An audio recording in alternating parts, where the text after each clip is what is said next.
Hey there, in this video, I will show you exactly how to drop items in Roblox.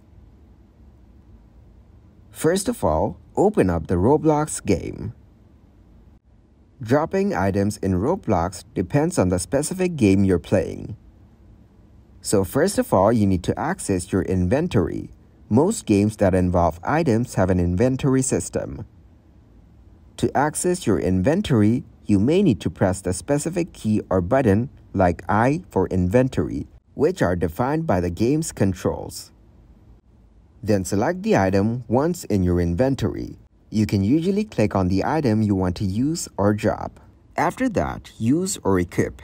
Clicking on the item often results in using or equipping it, depending on the type of item. And you can use the trading or dropping technique if the game supports item trading or dropping.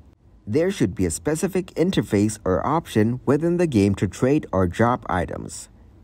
So simply, all you need to do is add items in the inventory section in order to drop items in Roblox.